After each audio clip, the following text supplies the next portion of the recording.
Before we dive into today's episode, I want to share something with you that I genuinely believe in.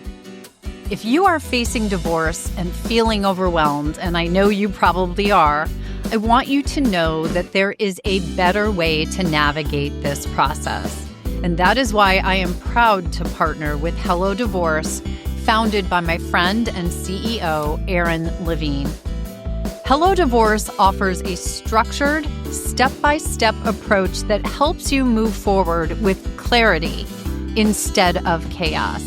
You get transparent guidance, access to legal support, mediation options, financial resources, and tools designed to reduce conflict and save both time and money. It is built to help you make smart decisions from strategy, not fear. If you want a more thoughtful and efficient path forward, visit hellodivorce.com/Susan to learn more.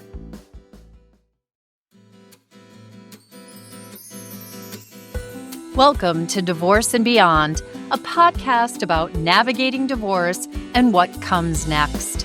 I'm Susan Guthrie. I'm a divorce attorney and mediator, and for more than 3 decades, I've helped people navigate divorce with clarity, strategy, and compassion. Each episode offers practical insight into the legal, emotional, and life decisions that shape your future. So let's get started. Hello, everyone, and welcome back to Divorce and Beyond. If your divorce involved betrayal or infidelity and you still feel stuck, then this episode is for you. Not stuck legally, not stuck logistically, but emotionally stuck. Still triggered, still guarded, still wondering why time hasn't healed this.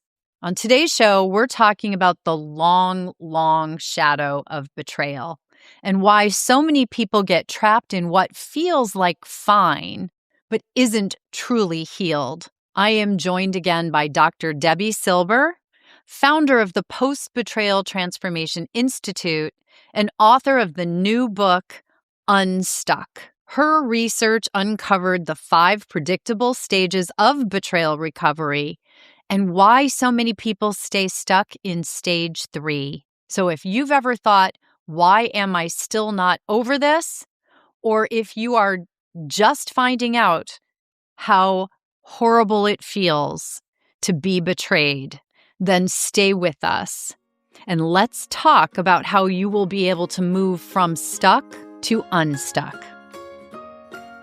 Well, Dr. Debi, I am so happy that you're back. My listeners just love you.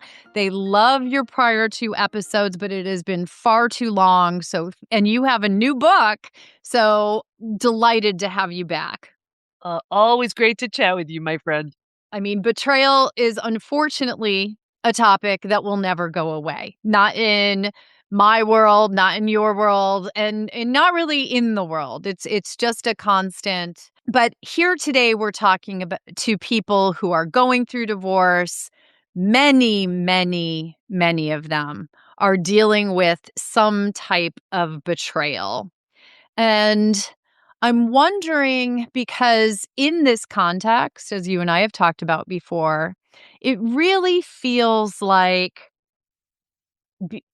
in the divorce space, it's even harder for people to get past betrayal rather than just a breakup or in other contexts. And I'm wondering if you have any thoughts on why that is. You know, I think there are so many ways I could answer this, but just the immediate thing that comes to mind is you had an expectation, happily ever after. And that's a betrayal of your expectation. It was like you signed up for, and everybody that's hearing this, if you're going through divorce, this wasn't your plan. This wasn't what you wanted. This wasn't what you signed up for. And all of a sudden, everything changes. And whenever there's a change, there's a shift. There's something that's happening that we specifically didn't plan or figure out. it's a shock. It's a shock to the body, the mind, the heart. So regardless, whether the divorce is happening because of a betrayal, let's say infidelity, financial betrayal, whatever it is, this is a betrayal of your expectations. That rings such a bell for me because I sit Mhm. here thinking about the hundreds of clients that I have sat with over the years who have been through, and you mentioned a very important part. Betrayal isn't just infidelity. Betrayal comes in many, many, many forms, wears many, many different masks. But when people are sitting with me and talking about it, it is not just the betrayal of, say, the vows they took, or the relationship they have, but it's of the family system that these people have created, their children, their extended family, and the histories that they all have together, and the holidays they spend together. Right down their friend systems of those that they hang out with. I mean, it permeates every single level of that relationship and all those relationships around it. It's so true because think about it, exactly what you said, everything changes. Yeah. And, at a certain point in time, we kind of look at it like, okay, I have it all figured out. These are my people. This is where I go. This is my routine. And now you're going through this divorce and now it's like, okay, what do the kids, you get the kids when? Like, these aren't my friends anymore. They're yours now.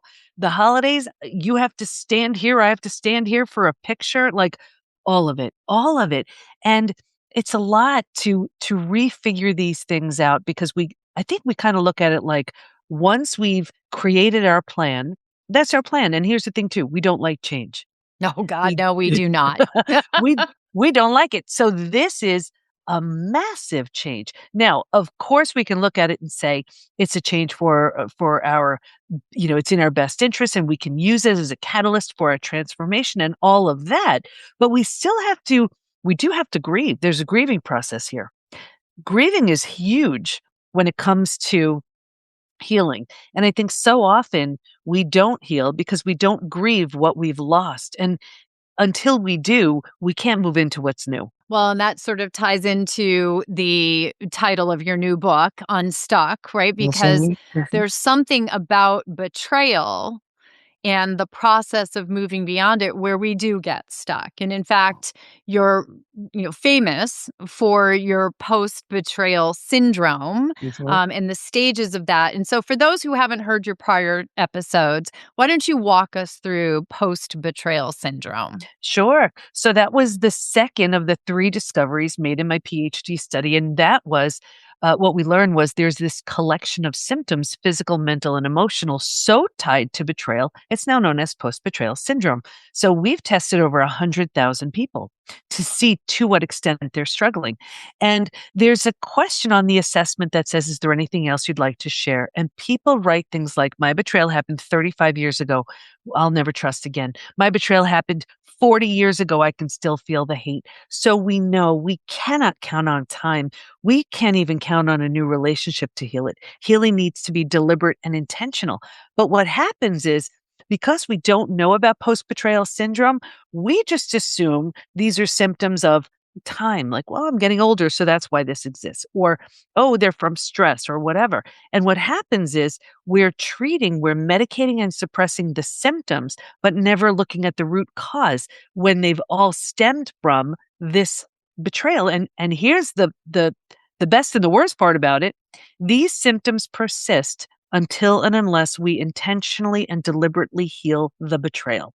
So for example, we had a woman in our program in her mid 80s, and she had a 70 plus year digestive issue. 45% of everybody betrayed has a gut issue of some kind. 70 plus years, she was adopted. They didn't tell her. It was like something like that. So you can imagine the protocols, the medicines, the supplements, the food, the things, right? 2 weeks into our program, Healing the Betrayal, she healed from a 70 plus year digestive issue. That's what happens when you deal with the root cause versus medicating and suppressing the symptoms. Just think about that. That was her whole Mhm. life. Her whole life was Whole life. impacted by that early betrayal. And Yeah, it's significant, right, that her early betrayal was being adopted, not being, people being transparent with her and exactly. sharing her own history with her. Betrayal just comes in so many forms, and happens to everyone. Yeah, so many forms. And think about this, and I'm happy to share the stats if you want to hear them. We may have Yep. shared that in a previous episode, but like that person who hurt you, like let's say, a family member, a partner in high school, whatever. That person may not know, care, remember. They may not even be alive. And here we are decades later with these symptoms because it's left unhealed. And the good news is you can heal from all of it, which was the third discovery. That's the 5 stages, but if you want me to share some of the symptoms, I'm happy to. Well, let's do that because I have to tell you, this was you were talking about someone who's gone years and years Mhm. without that healing, and reminds me. I have this story I tell my listeners all the time, and it just ties right in here. I wanted to share it. I was at a cocktail party, and when you're a divorce attorney at a cocktail party, it's like being a doctor. You probably get some of these Mhm. things, but instead of, oh, my back hurts, or my can you look at my elbow, I get, "Oh, you're a divorce attorney. Let me tell you about my divorce." And it happens all the time. But one woman told me in very explicit detail, very vividly, like this had just happened the week before, about how her husband cheated on her and how all the horrible lies he told and all of these things. And then at the end, she told me it was 26 years prior. He had, in fact, been married to the affair partner now for over 20 years. Everyone else in her life had moved on. She had never moved on. She was still single, had never gotten, still her life was governed by that. Yeah. And if you want to talk about stuck, Mhm. I mean, that was, and it made me so very sad for her because she wasn't happy in being stuck. Right. She was angry still. She was hurt still. She was all those things. I honestly thought it was fresh and a week old.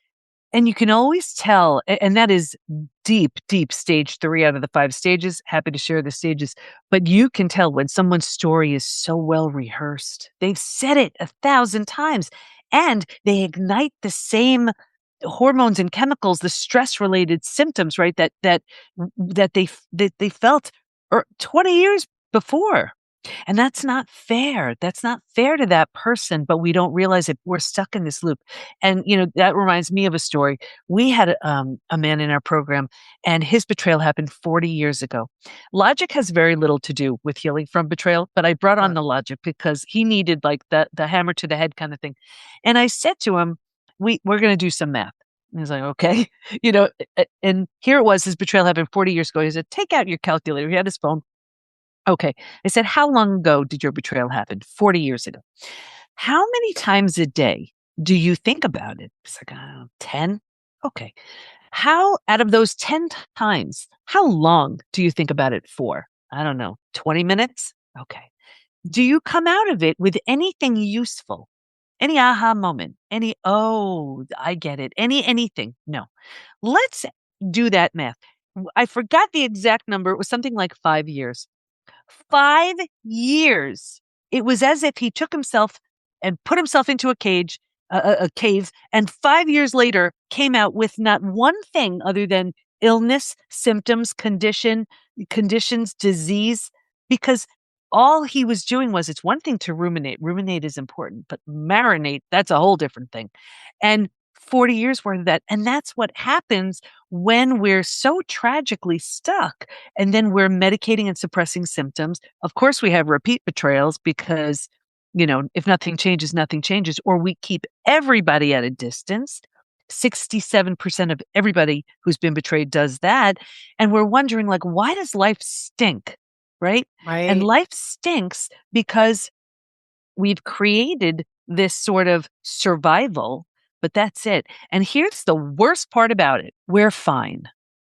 We're fine. We're Oh, is there a functioning. worse word in Right, the and in the that's human language? yes, right, and I invite Fine. everybody to look at fine as your new starting point. And here's the thing too, because we're fine, fine is infinitely better from the shock and trauma we came from. right? So fine, we're functioning, we're working, we're taking care of our kids, our elderly parents, whatever we're doing. We're living this functional life, but it's so flat. There's no joy there. There's no intimacy, no connection. But it takes a lot of courage to learn how to trust again and learn how to feel safe again, open ourselves up again. I want to share because it's on my mind. I want to share this because this is one of the biggest misconceptions with trust. And this is also why I have a feeling so many people hearing this will resonate. When trust is shattered, which it absolutely is in betrayal, there are actually 4 different types of trust that are shattered. One of the classic things that people do is they say, well, I have to learn how to trust again. I mean, I wrote a book, Trust Again, so I get Right. the Yep. importance of it. Yes, that's important. But when they go to a practitioner, a counselor, a therapist, well-meaning, well-intentioned, that coach, therapist, practitioner will say, oh, you know what? Let's start with like low stakes. Let's like try to trust like a friend with something small. I want everybody to understand that's like one of the last places we need to go. Think about it. When trust is shattered, this is the person we trusted the most. Yeah. We have our own system for discerning who's trustworthy and who's not. Whatever our system is, when someone does something trustworthy 100 times, whatever it is, in a certain way, we can look at our whole measurement system that we've created as, okay, this is my system. I just deem you trustworthy now. So now think about it. Now that person betrays us.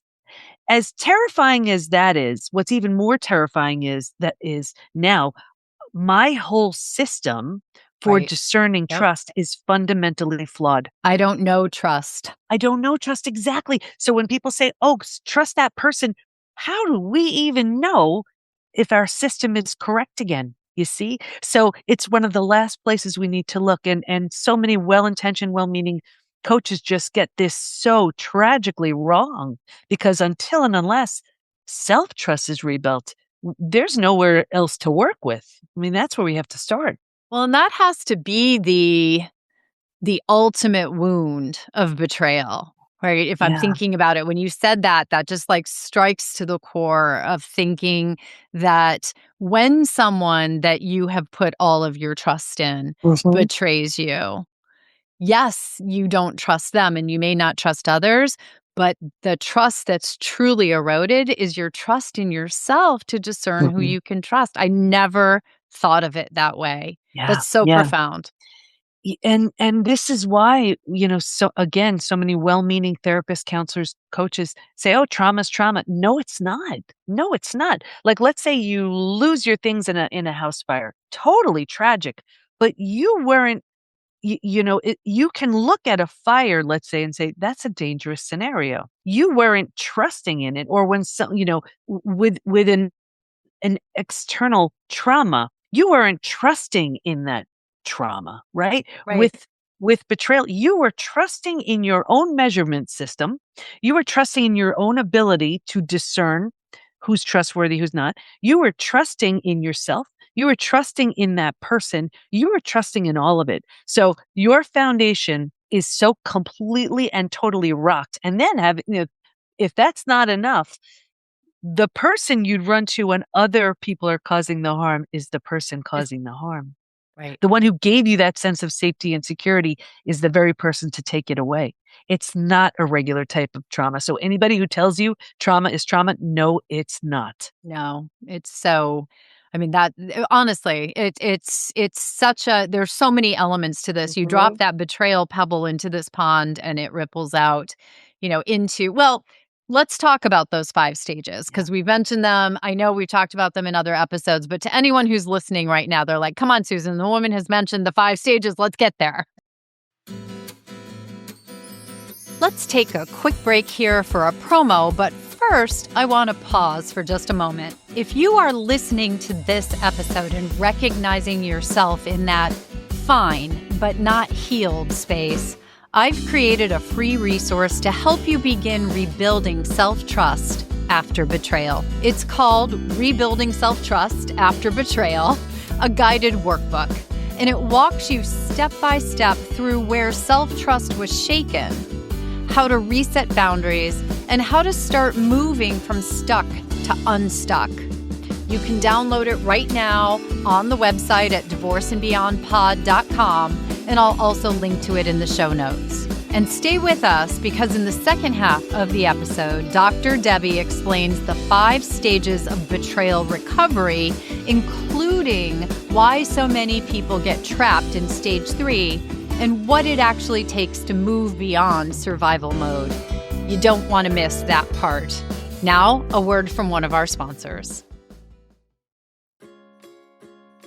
Listeners, as a bit of a product junkie myself, I am so excited to announce that we have partnered with Blue Mercury, which is your one-stop destination for luxury skincare, makeup, hair care, fragrance, and more, all thoughtfully curated and backed by their expert service. And because you are listening today, Blue Mercury is offering 15% off your first order when you use the special link in our show notes.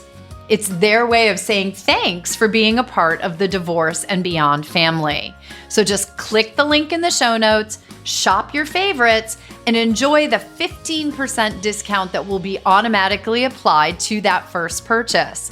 That's 15% off your first order at bluemercury.com. Check your show notes to claim it now. I hope everybody sees when there's a roadmap to heal from all of this. So instead of just trying random things, and again, well-intentioned, oh, let's try this, you need certain things at certain stages. And even the best tools will fail so tragically when used at the wrong time.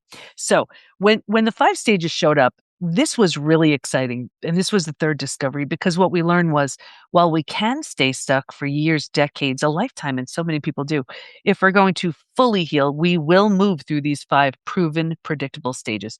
And we even learned what happens physically, mentally, and emotionally at each stage, and what we need to do to move from one stage to the next. Healing is entirely predictable. So stage 1, this is before it happens.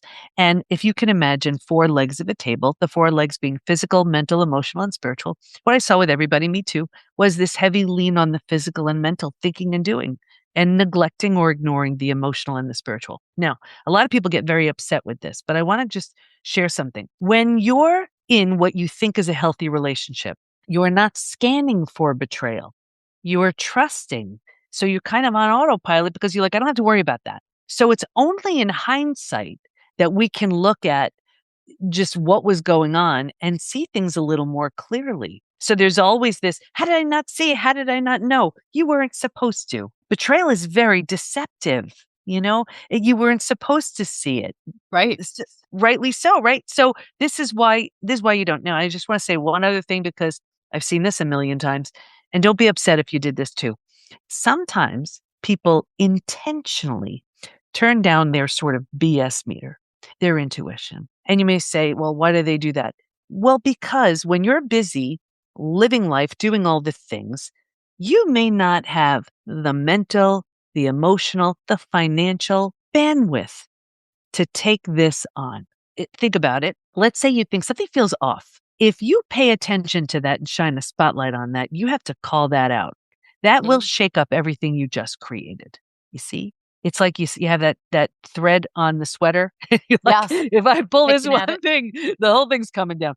Just know, so many people do that. Don't fault yourself for it. It's very, very common. Yeah, it's hard. It's hard for people to face it. I mean, especially you're not causing it. It has nothing to do with you, but it's going to create an avalanche of things that now will all come down if you face it. So a lot of people don't. So just know this is very common. Don't be upset at yourself if you did this.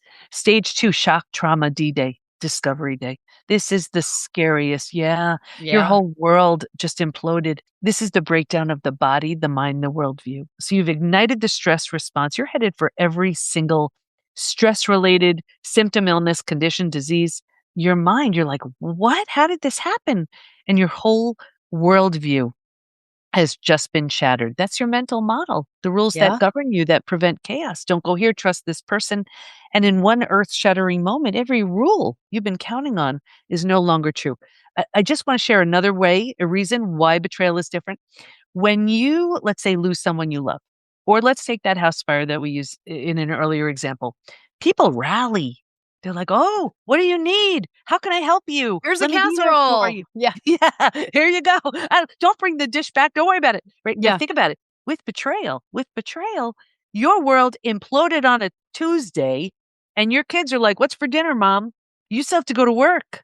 You still have to take care of your parents, whatever's going on. And here's another two other layers to this. Because the betrayed often feels so ashamed, so embarrassed, they struggle and suffer in silence. Hmm. And then sometimes the betrayer, oh, everybody loves them. They're a pillar in the community, all the friends, all the relatives. So I'm going to take the heat for them. So now you just had one of the most painful of the human experiences happen to you, and you're acting like it's a regular Tuesday. Or feeling in that situation, you can't fall apart. You have to hold it all together. But Exactly. inside, as you said, your whole world just imploded. Exactly, and with those other traumas, it's so understandable. What do you need? How can I help? Recover, take your time. And betrayal, it's not. It's like you just broke your leg and it's like, let's go run that marathon. It- Just get some crutches and keep yeah, going. here we go. Yeah. So that's stage 2. It's the bottom has bottomed out on you and a new bottom hasn't been formed yet. But think about it. If the bottom were to bottom out on you, what would you do? You grab hold of anything or anyone in Yeah. order to stay safe. And that's stage 3. Survival instincts emerge. This is the most practical out of all of the stages. If you can't help me, get out of my way. How do I survive this? Right. Here's the trap though. This is the one. Your 26-year Yep. person coming to you, this is where most people land. And it's because, like I said, when you have come from such chaos and trauma, a functional life is so much better. So we think it's good. And because we don't know there's anywhere else to go, transformation doesn't even begin until stage 4. But because we don't know that, we plant roots here, we park here, and 4 things start to happen. We start getting all that secondary gain, the small self benefits, like that woman who spoke with you. For the minute she spoke with you, the few minutes, she felt heard, she felt validated, she felt understood. That's it. That's it. Yeah. You get to be right. We get our story, all the things. And now the mind starts doing things like, maybe you're not that great. Maybe you Ooh. deserved it. Maybe this, maybe that. And we listen to these thoughts. So we plant deeper roots. And now because these are the thoughts we're thinking, well, this is the energy we put out. Like energy attracts like energy. So now we start attracting people and circumstances and even new relationships, to confirm this is where we belong. Here's where we join that lame support group. And you Yeah. think you found your people. So you will actually sabotage your healing. Here's where you start going to that well-meaning therapist who's not highly skilled in betrayal. And they're so wonderful. You're feeling heard.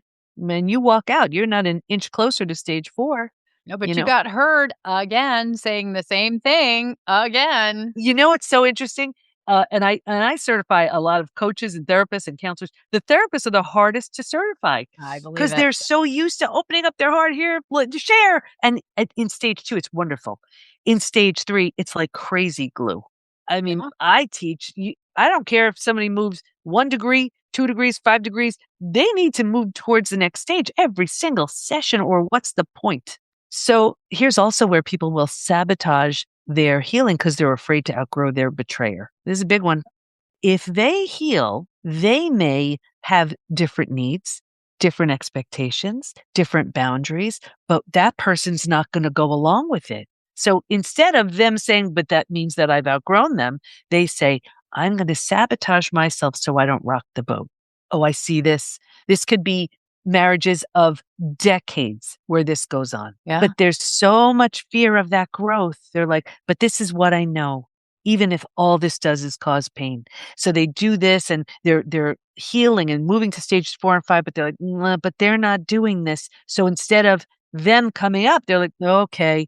And they keep sabotaging themselves. And they wonder, why do I feel so bad? You feel so bad because you belong in stages 4 and 5. You crave stages 4 and 5, right? But That's where yeah. transformation begins. Yeah. So anyway, I could talk about stage 3 all day. And again, for coaches and counselors and practitioners, it seems well-meaning. The person's fine. I guess our work is done. No, They haven't even had their transformation yet.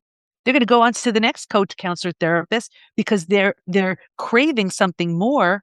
And even though you have great, great, great tools, that's betrayal clients they're starting from a completely different place. So if we don't address that, it's not going to work. Anyway, It's really the stuck of unstuck for your book, yeah, right? That's where everybody is right now in stage 3. yes, They are stuck, and that's where it sounds like even that lady I was talking to, that's yes. where a lot of people stay. So your magic is getting them to 4 and 5. Well, and that's why it's so important that people even know about the 5 Yeah. stages, because if you don't know, you're thinking, "Why is it that I'm still sitting with this so many years later?" It's because even the greatest tools, somatic and mindset and all these things, if that's not used at the right time, it falls flat. Like when you're in stage 2, you need to regulate your nervous system. Any mindset work here? No, it's all wrong. If you don't learn the like, let's say we talked about trust, you don't rebuild self-trust and you're working on trusting others, it's like it just doesn't work. Anyway, when you're willing to let go of the story, all it gives you, takes a lot of courage. Yeah. You grieve more than the loss. You move to stage 4. Stage 4 is finding and adjusting to a new normal. Here's where you acknowledge, I can't undo what happened, but I control what I do with it.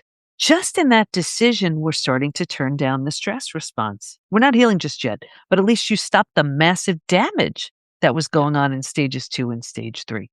Stage 4 is very forward moving, very much like, what do I need now? Who do I want to be? You're not like researching narcissism, cheating, you're done. Oh, Now you're like, goodness, right? The now you realize clickbait of narcissism. exactly. Now you're like, okay, I've been giving all my energy there. Now I want to give my energy to myself. Very forward moving, very action oriented. But for you, when we've settled into this space, we've made it cozy, we've made it home, we move into the 5th. So when we're in stage 5, new levels of health, new passion projects, new relationships, either with the person who hurt you in a very different way or with someone new. We don't have access to that when we're in stage 3. We're just because we're so stuck. But Yeah. when we move through the stages, we have access to all of it. There's an example, and everybody can relate to this. This is the difference. Let's say there are 2 best friends and they're both like 30 pounds overweight. They're both fine. Doesn't stop them from doing anything. They can put themselves together. They look good and they're doing all the things. And then one day, one friend says, I'm so done. I'm just done with the 30 pounds. I'm going to eat well, exercise, and lose the weight. And she does. And now she's wearing clothes she chooses versus what fits. She has energy, whatever like the weight means for her. And she says to her friend, come on, it's so good here. And the friend's like, but I'm fine. And the truth is she is, but she has no idea how good that feels. That's the Right. difference between stage 3 and moving through the stages. I guess the magic here is what is the catalyst Mhm, that helps people besides mhm, you? Obviously, we know it's you in the program, but one, I always say, and my listeners have heard me say this more times than they probably care to hear, but awareness is the beginning of everything, right? mhm, And so you've talked about you need to know these 5 steps. You need to know they even exist. You need to know that something beyond fine is out there for you. mhm, So now mhm, they know that, but where do they go? Because so many who are listening mhm. are probably either in 2 or 3. This is whether you call it an edge, a hack, whatever. It's something that's always worked for me, and I train myself to think this way from really early on. There are 2 paths. There's the shoulda, coulda, woulda, and there's the what if I do it, what if I fail. And I have made it so the shoulda, coulda, woulda is so tragically so much worse then what if I do this? What could be? Where I think a lot of people have it the other way. They're like, but this is what I know. Just because you know it doesn't mean it's good. So now that you know there are 5 stages, what if learned a little more about the stages? And what if you said, I'm so done with being stuck and it's not your fault. You didn't know. You didn't know you were in stage 3 quicksand. But Forever. once you Yep. right. But once you know it, like let's go back to that woman you mentioned. And I hope she's hearing this. But what if she realized, something? It's been 26 years now. Look at the power I have given this experience. Look at the illnesses. Look at how I'm walking around. Look at how I'm making people like run from me because they know what I'm going to start talking about when I come along. If I were to take that same effort and that same energy to create something new, who could I be then? Who could I be if I decided I'm no longer settling for the same old story I've been saying? I see what it gives me. I don't know what this new story could give me, and in fact, I don't really know how to get there, but it's got to be better than where I've been. Look, I didn't do anything anybody else couldn't do.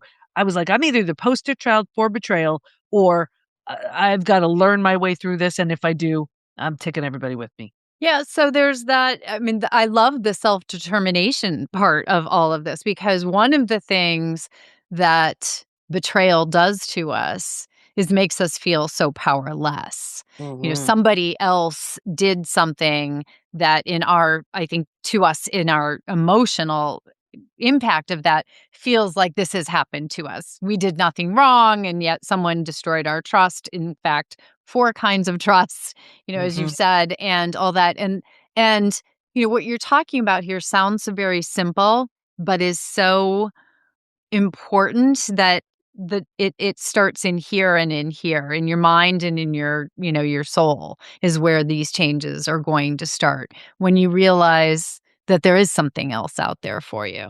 And here's the thing, we don't know exactly what it is, and we Mhm. don't know what it looks like. But if we just decide, I know what this experience has brought me. I see the physical, mental, and emotional symptoms. I see all it's created. I don't know what life can look like, but I've just been initiated. Because of that, there's got to be something better. And I'm going to look at it like I was this sort of structure. Like my kids used to love Legos, and there'd be like a structure in the corner, right? And then it's broken. The whole thing's all over the place. I don't have to put it back the same way. I get to decide this is what I want to create now. This is who I want to become. This is the way I want things to look. And sometimes when we take a trauma and then we say, okay, you know what? The whole thing crashed and burned. I get to create whatever it is I want now. You create a version of yourself that wouldn't have had the opportunity to be created had the experience not happened. That's trauma well served.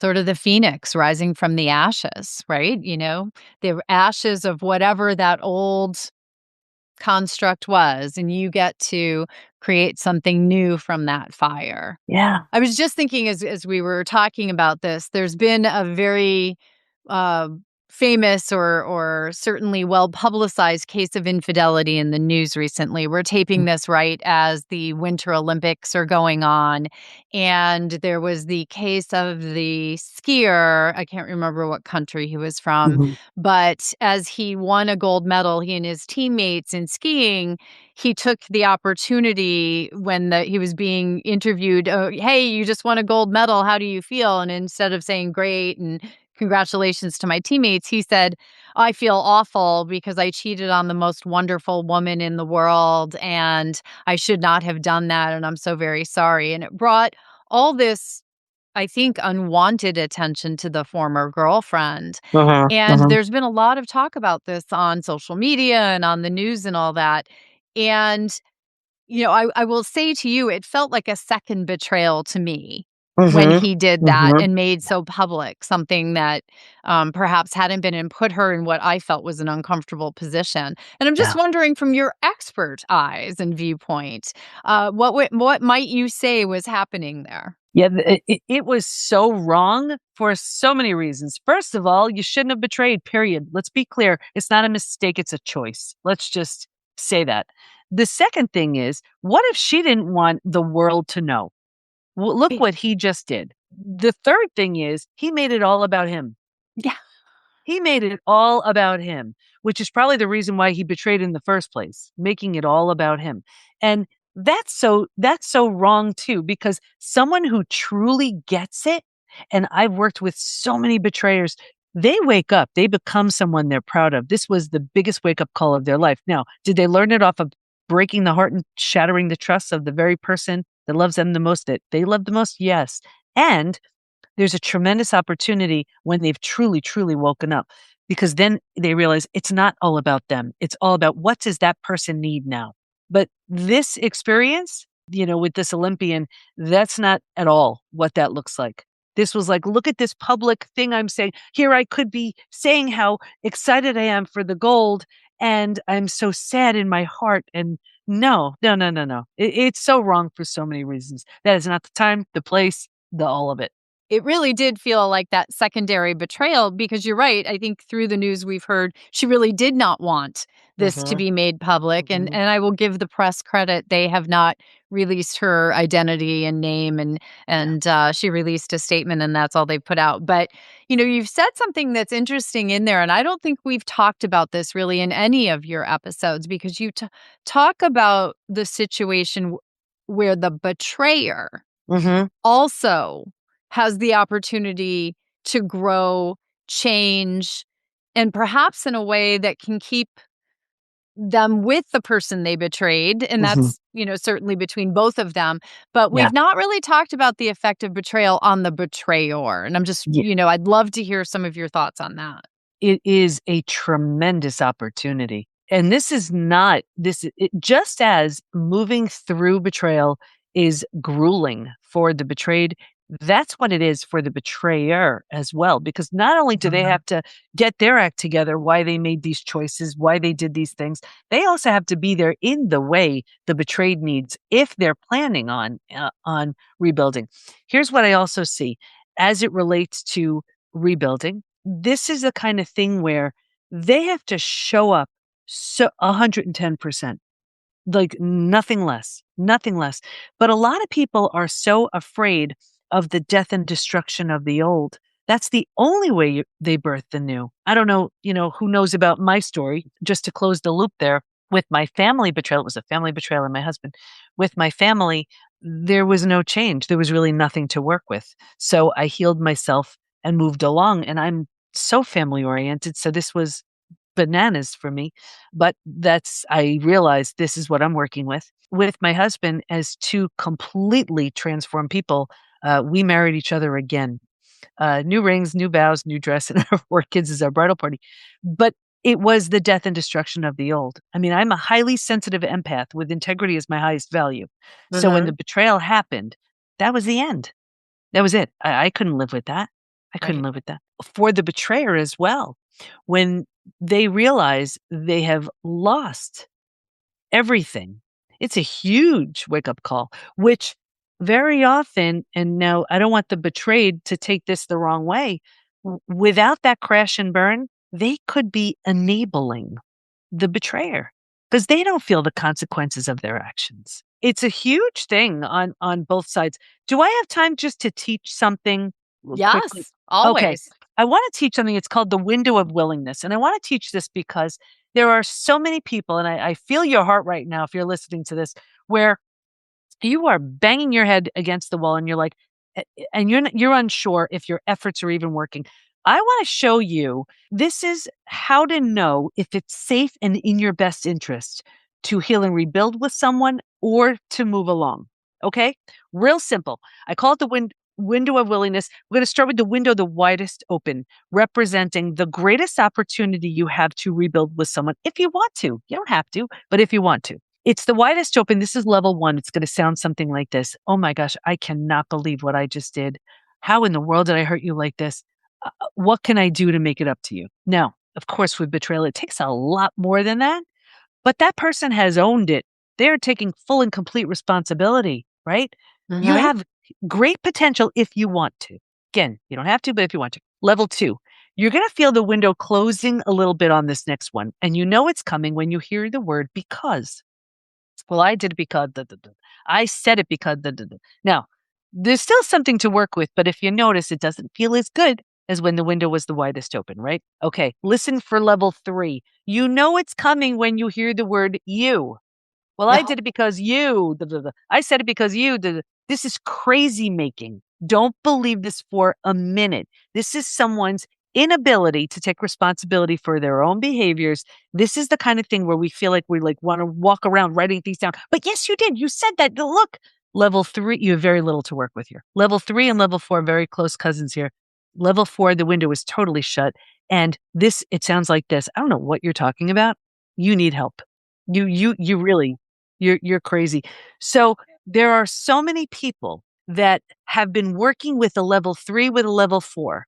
My greatest advice to you, saying with so much love, at this point in time in their current level of consciousness, heal yourself and move along. This is the best they can give you. Now, can they wake up at some future point? Maybe, but not now, and not with repeat experiences. So it's really your answer's almost out there in how the betrayer then interacts with you and how they face what they've done. Healing has so much to do with the betrayed. Rebuilding something new has so much to do with the betrayer. I've seen this, and I have to say, so many times what you see, at least from the divorce context, and this may sound familiar to my listeners who are going through this process, is very often when there's been a betrayal, and most often it is infidelity, but it's also financial, it's also in other ways. Mhm, But when it's in the divorce context, we will usually find that you see two sort of versions of your window. And mhm, it's either the wide open, I'm so sorry, I'll do anything that you want. And in the divorce context, that looks like I'll give you everything in the divorce. I won't fight you on this because I'm waiting for you to wake up and come back. Or it's the completely slammed shut window where this mhm. is all your fault. I would never have cheated on you if you hadn't, if you had been this or you hadn't done that or whatever the you is in there so much. And I think that's important for people to know, but I wanted to ask you, it does seem to me like the earlier and closer it is to that discovery of the betrayal, the Mhm. more open the window is, and then the further down the road they get, the more it closes. So much of this has to do with the betrayer, how they're showing up. But I also want to be clear. The level 1 where they're taking full and complete responsibility and just doing all the things, love bombing can look and sound like that too. That's not what I'm talking about here. Okay. I am talking about that person who is in so much shame. And how do you heal shame? You bring light to it, you bring honor to it. They have woken up, just like the betrayed has woken up. Very different thing than the person gets caught and now they're pouring on the love. That's a very different thing. That's not what I'm talking about here. But if consistently you're working with a level 3, level 4, that's extra hard on you. And I can promise you, you have so many of those symptoms of post betrayal syndrome, because if nothing changes, nothing changes. And if nothing changes, you won't change either, right? Mhm. That's where you get to Exactly. that stage 3 and get stuck. Now, Mhm. Unstuck, your new Mhm. book, Yeah. is written from the perspective of supporting practitioners. And I know there are a lot of my colleagues out there in a variety of different roles in the Mhm. divorce and separation process. We have coaches who listen, we have divorce attorneys who listen, mediators, all different kinds. Tell us about the book and how it's meant to support professionals in supporting their clients. Yeah. So I wrote Unstuck because I've been having way too many conversations with betrayed, just people who've been betrayed who don't have the support they need, and then practitioners who don't know how to support them. And you would think it's really just for coaches who want to specialize in betrayal recovery. Not at all. This is, let's say, for the business coach, for the leadership coach, for the counselor, for the therapist, because betrayal clients are showing up anyway, and they're likely your most resistant clients. Sometimes you're having that discovery call and you're like, "Uh-oh, I don't want to take this on," because you don't have the tools and you don't have the resources, but these could be your best clients. This could be the greatest amount of fulfillment in your coaching work when you know how to see someone through. For them, they've been stuck for so long to know, they're in good hands. And then, even from a business perspective, like think about referrals. Let's say your name is Joe and your client goes to you and you help somewhat and then they leave. They're in stage 3. I'm fine. So you end the coaching relationship. But now imagine Joe understands the 5 stages, the language of each, the mannerisms of each, what's going on in each. And now, because of that, Joe sees a stuck client and knows how to gently invite them into stage 4, right? And then stage 5, now this person has a whole new life. Now they say, you need to work with Joe.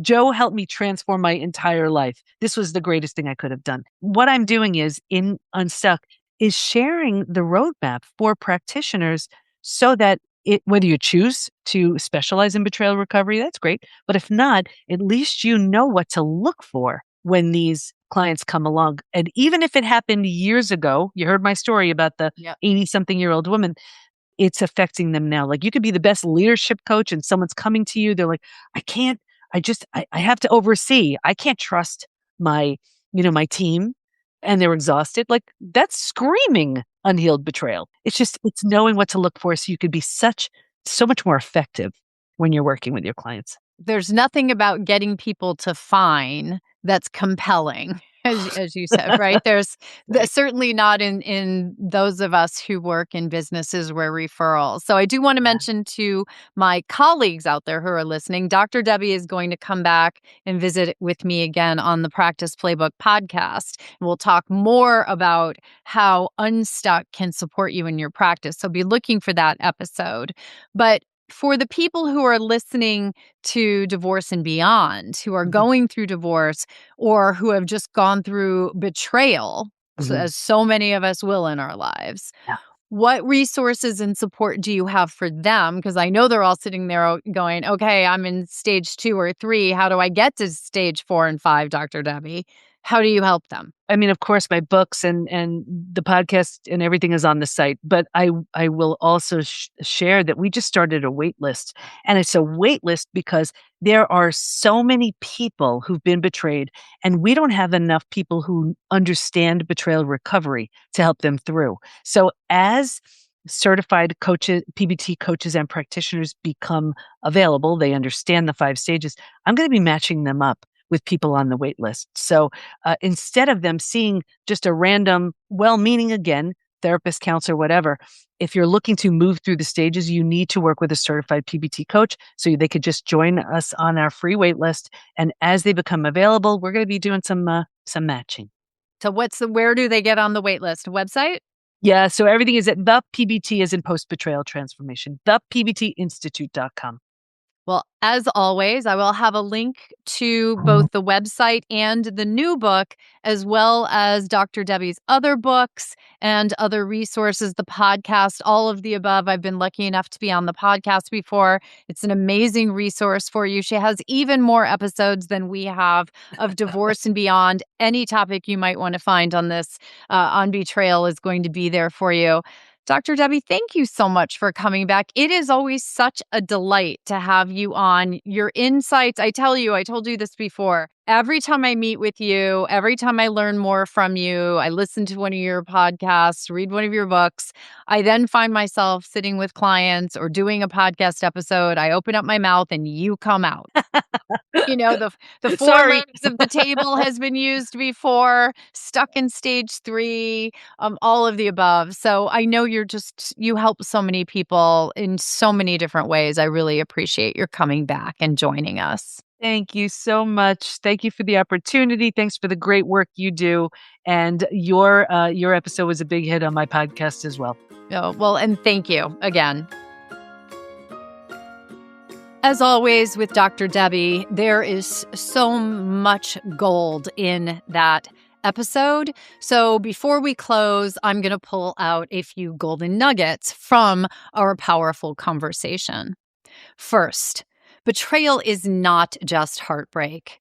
It is a collapse of trust on multiple levels, not just trust in another person, but trust in your own judgment, your own reality, your own sense of safety. Second, time alone does not heal betrayal. Many people get stuck in what feels like fine. They're functioning, they're managing, they're surviving, but never fully transforming. Survival mode has a name. It is that stage 3 space where we replay the story, stay guarded, and tell ourselves we're okay. Third, Self-trust is the turning point. Healing does not begin by trusting someone else again. It begins by rebuilding trust in yourself. Through boundaries, through small promises kept, through listening to your intuition instead of overriding it. And finally, know that unstuck is possible. Not by pretending it didn't happen, and not by rushing forgiveness, but by deliberately moving through the healing process instead of parking in survival mode. If you recognized yourself in any of this episode, that awareness is not a weakness. It is the beginning of change. Dr. Debi, as always, thank you so much for coming back and for continuing to bring such clarity to something that so many people struggle with silently. If you want to learn more about Dr. Debi's work or get her new book, Unstuck, go to the show notes. I'm going to have links to everything there, as always. And if this episode resonated with you personally, don't forget to download the free workbook, Rebuilding Self-Trust After Betrayal. It's designed to help you begin moving from stuck to unstuck in a practical, grounded way. As always, everyone, if this conversation helped you, share it with someone who may be walking through the long shadow of betrayal as well. You never know who needs to hear that they are not broken. They may simply be healing something deeper than they realized. And for all of you, remember, you deserve more than fine. You deserve whole. If today's episode helped you see something more clearly, take a moment to reflect on one insight you can carry forward, one decision you can approach differently, one next step that feels more grounded. Divorce is not a failure. It is about facing reality and choosing a healthier path forward for yourself and your family. You can find show notes, trusted divorce resources, and expert guidance at divorceandbeyondpod.com. If this episode was helpful, follow the podcast and share it with someone who may need support right now. I'm Susan Guthrie. Thank you for listening, and I'll be back next time with more clarity, insight, and support on Divorce and Beyond.